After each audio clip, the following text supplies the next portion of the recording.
We are here at the Iron Studios podiums for Star Wars Celebration 2022.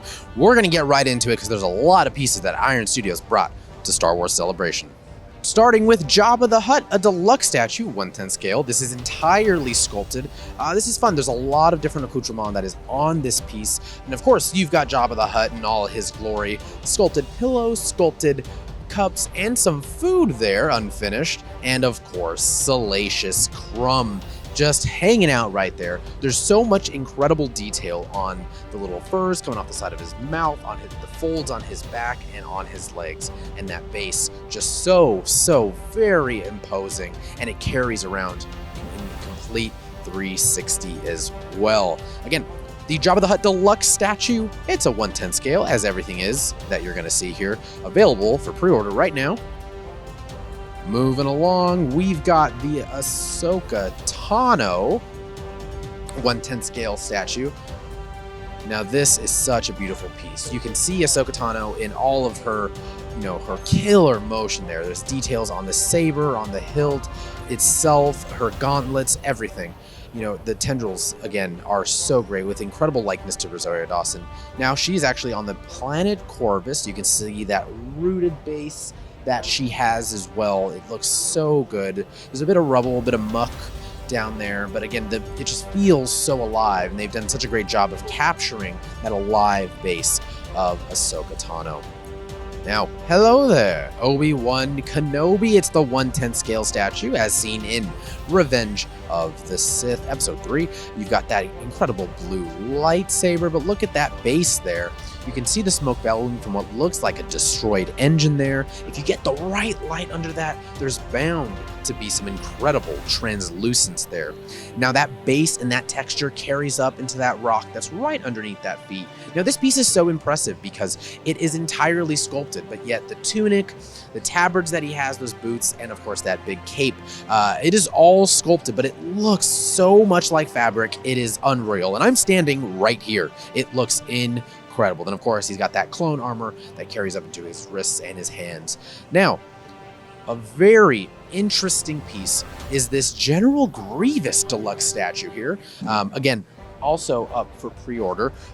It is so good. Now it is doing something incredibly interesting because right now, this is the only one that we have here, and one of the only ones that I've seen in a second that is entirely sculpted, but that cape is fabric. That's right, this piece is mixed media, but I mean, how else could you successfully capture the imposing nature of General Grievous without having that fabric cape?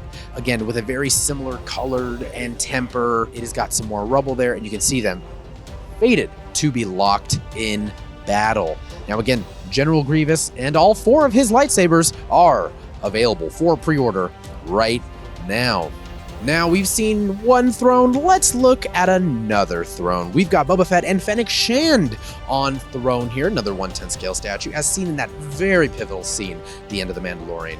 I love the base that we're seeing here, and again, it carries over from the Jabba that we saw earlier, but I love this piece because you get not only just the throne, but you get a blaster, but you also have Boba, and you have Fennec Shand as well. It is such an incredible piece.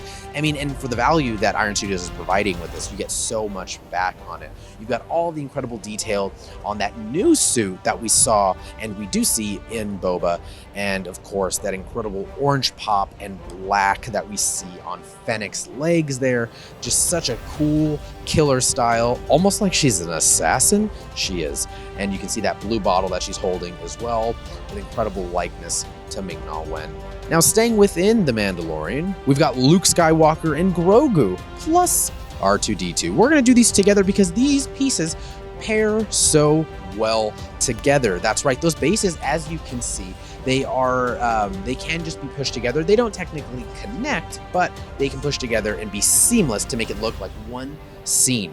You've got Luke Skywalker in his black robes holding Grogu. Now this piece is entirely sculpted. I know, it's entirely sculpted, but it looks like a fabric cape, but it is so well done by Iron Studios that it tricks the eye and it makes it look like fabric. But again, Luke Skywalker, Grogu, and R2-D2 both completely sculpted. And I also love the detail on R2-D2 and how that white and blue really pairs well against that black Luke Skywalker robe that you see there. Again, both pieces, the R2-D2 and Luke Skywalker and Grogu, are available for pre-order right now.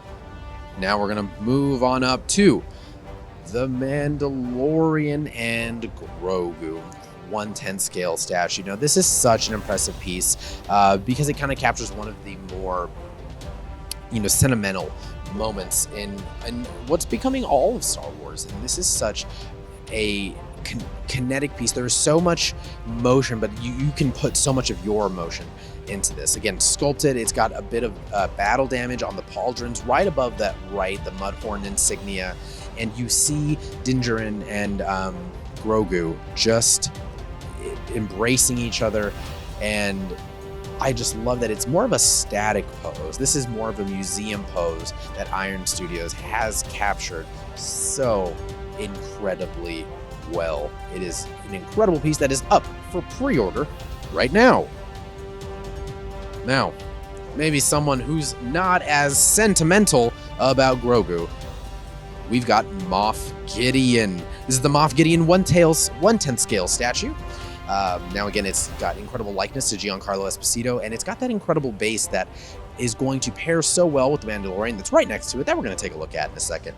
But I mean, again, Iron Studios captures motion, energy so very well, and you can see him with his outreached hand there, just ready to strike, holding in his right hand that darksaber, with his cape moving, that sculpted cape moving. Iron Studios did such a great job of capturing the folds and the fabric and just the way that it drapes on Moff Gideon's body. Now, he's got a darksaber out, so it means he's fighting someone. He's fighting Mando right next to him. That's right, it's the Mandalorian with the Beskar spear right next to him in a more of a defensive pose, just waiting for Moff Gideon to make his move. You've got Mando here holding that Beskar spear, and you can almost hear the ring of what it sounds like when that darksaber hits that spear.